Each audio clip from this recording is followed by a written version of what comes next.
What's up? I'm back. Well, I haven't gone anywhere. I've still been here, still been buying shoes, and I've got a lot of videos that I'm looking forward to sharing with you all, starting with this one. In this video, I want to talk about the Adidas X9000L4. It's a great shoe with a couple of issues.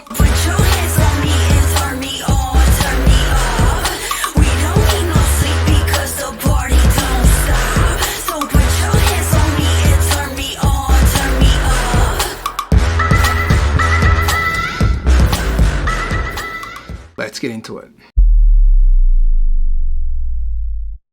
Before I start talking about this shoe, I want to take a few seconds, maybe a little bit more, to thank everyone who's subscribed, liked, commented, watched any one of my videos. Your support really does mean a lot. And if you are new here, subscribe if you like what you see, hit the bell as well, and that way you'll get a notification every time I upload a new video, which is generally about shoes or something to do with shoes, and shoes make people happy, so yeah. The Adidas X9000L4. This is what I would call an excellent lifestyle option with a couple of caveats. We'll get to those caveats in a second, but one thing that I think Adidas have really done a misservice to themselves on with this particular shoe is the fact that they've called it the X9000L4. And what I mean by that is that this is the X9000L4, but so is this guy. This is also the Adidas X9000L4. Now, presumably this is the first version of the shoe, and the one I'm talking about in this video, well, the one I'm talking about the most in this video is the newest version of that shoe. But they are totally different shoes. I can see where one has turned into the other, but there were some significant issues with the first version that I think really prevented it from being a hit. The biggest issue with this shoe was the booty style upper. And if you've watched any of the videos on the channel in the past, you will know that I have spoken about my dislike for booty style uppers, only because I think they are really hard to get right. You need to make sure that you get them tight enough that they're not uncomfortable, but then not loose that you then have them bunching up as soon as you tighten up the laces, and that'll create a really uncomfortable fit. This shoe is a really good example of how not to do the booty upper. For me, it was fine. I've got a normal width foot, and once I got my foot into the shoe itself, I found it pleasant enough to walk around in. But I think anyone with a wider foot would really struggle with getting the shoe on. I don't even think they would be able to get it on, and even if they could squeeze into it, I think it would be uncomfortable to walk around in. Having said that though, there was a lot that was really good about this shoe. I think the design of the shoe was really interesting, the use of the Boost midsole, and a really comfortable upper made for a decent lifestyle option. But now we've got the latest version of the Adidas X9000L4. What we've got here is a shoe that still does have some problems. I'll get to the problems in a second, but before I do that, I do want to talk about what I do like about the shoe. The upper itself is really comfortable. It's a textile type of mesh that uses a prime green construction, which basically is the sort of, or the level of recycling that's gone into creating the upper. So it is a sustainable package that's also comfortable.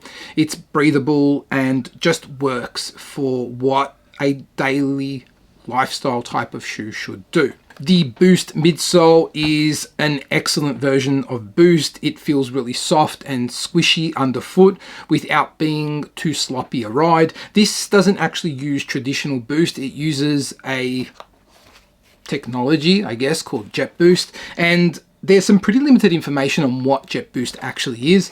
From what I've been able to find out, it's basically just a process of creating smaller pellets that then feed into the overall midsole compound. I guess the idea is that it's meant to be a more stable version of Boost while retaining the responsiveness and cushioning that we've all grown to love with the midsole technology. You get a full coverage rubber outsole that has some nice colors in this colorway, adds a bit of interest where there normally isn't much interest. While it's not the Continental type of rubber, which generally does provide a more grippier outsole, it functions exactly as you would need it to do. Again, for a lifestyle shoe. This is where I think Adidas have missed the mark with the X9000L4. I've just said that the upper's great, midsole feels good, and the outsole does what it needs to do. As far as fit goes, it fits true to size, it's really forgiving, and no issues from a fit perspective either. So what are the issues with the shoe? Well, the issues are actually all in how Adidas market and sell it. This is marketed as a performance running shoe, and I've got no idea why a shoe like this would be considered a performance running shoe. It's heavy, it's clunky, and it's also at odds with the way that Adidas generally make their performance running shoes. I spoke about the full rubber outsole not being Continental rubber, but what you notice from any of the other Adidas performance shoes that are currently being sold is that they have Continental rubber. I know that that's only a small detail, but it seems like that there was a conscious decision to make sure that the more premium running shoes that Adidas sold had that outsole. So why wouldn't that extend to a shoe that here in Australia retails at $240? Yes, $240. That is the second issue I've got with the X9000L4. It's simply too expensive for what it is. Now, this isn't the only shoe in the X9000 range. There is the X9000L1, L2, L3, and then this guy at the top of the range, the L4. The differences are mostly in the midsole setup that they have. So the L1 has a bounce midsole, the L2 has bounce as well as boost, the L3 has a full boost midsole, but in a different way that we have it in the L4. And then the L4 obviously has this full jet boost midsole with this wild sort of pattern going around through it. There are also some changes in the upper, but I think that the midsole is really where you're paying for a difference. The L3 or the L4 is my personal pick, but at over $200, I still think either model is a hard sell. To fix this, I think Adidas really need to drop the price of the whole range and pay a lot more attention to pushing the L3 and L4, but not as performance running shoes. They give off a really cool modern dad shoe vibe, and if they're given the chance with a couple of cool colorways, I think they could really sell. It'd be interesting to see where the range goes from here, but I'm interested in your thoughts. What do you guys think of this guy, the X9000L4? Let me know in the comments below, but until the next video, laters.